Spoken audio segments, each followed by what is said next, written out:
लंका का युद्ध अपने चरम पर था। जब मेघनाद ने अपनी दिव्य शक्ति का प्रयोग किया तो वह सीधे लक्ष्मण को लगी और वे मूर्छित होकर रणभूमि में गिर पड़े।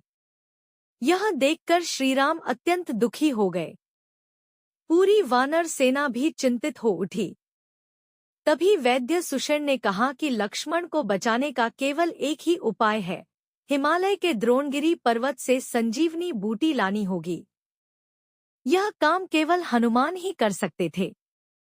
यह सुनते ही हनुमान जी तुरंत आकाश में उड़ चले। वे पहाड़ों, नदियों और जंगलों को पार करते हुए द्रोणगिरी पर्वत तक पहुंचे। लेकिन वहां बहुत सी दिव्य जड़ी बूटियां थीं, जिनमें से संजीवनी को पहचानना कठिन था। इसलिए हनुमान जी ने पूरा पर्वत ही उठाकर लंका की ओर उड़ान भर ली। जब वे पर्वत लेकर लौट रहे थे, तभी रास्ते में उनकी भेंट भगवान भरत से हुई। उस समय भरत जी नंदीग्राम में रहकर तपस्या कर रहे थे और अयोध्या का शासन श्रीराम के नाम से चला रहे थे। रात के समय आकाश में एक विशाल पर्वत उड़ता हुआ देखकर भरत जी चकित हो गए। उन्हें लगा कि कोई राक्षस अयोध्या की ओर बढ़ रहा है। उन्होंने तुरंत अपना दिव्य बाण धनुष पर चढ़ाया और उस पर्वत की ओर चला दिया। भरत का बाण अत्यंत शक्तिशाली था। वह जाकर हनुमान जी को लगा और वे पर्वत सहित नीचे गिर पड़े।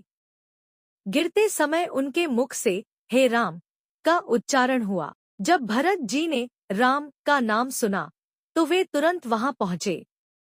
उन्होंने देखा कि सामने तो श्रीराम के परम भक्त हनुमान जी हैं। भरत जी को बहुत दुख हुआ और उन्होंने तुरंत हनुमान जी से क्षमा मांगी।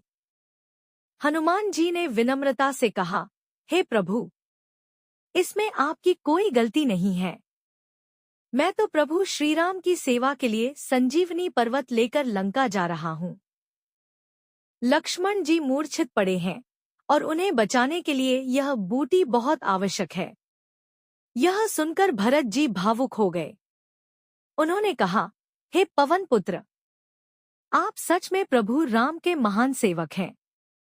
मैं आपकी सहायता करना चाहता हूँ। तब भरत जी ने अपने दिव्य बाण पर हनुमान जी और पर्वत को बैठाकर उसे लंका की दिशा में छोड़ दिया। वह बाण बिजली की गति से उड़ता हुआ हनुमान जी को शीघ्र ही लंका के पास पहुंचा गया। उधर लंका में समय तेजी से बीत रहा था और सभी चिंतित थे। तभी आकाश में गर्जना हुई और हनुमान जी संजीवनी पर्वत लेकर वहां पहुंच गए। वैद्य सुषेण ने तुरंत संजीवनी बूटी लेकर लक्ष्मण जी को सुंघाई। कुछ ही क्षणों में लक्ष्मण जी की मूर्छा दूर हो गई और वे पुनः उठकर बैठ गए। यह देखकर श्रीराम अत्यंत प्रसन्न हुए और उन्होंने हनुमान जी को हृदय से लगा लिया।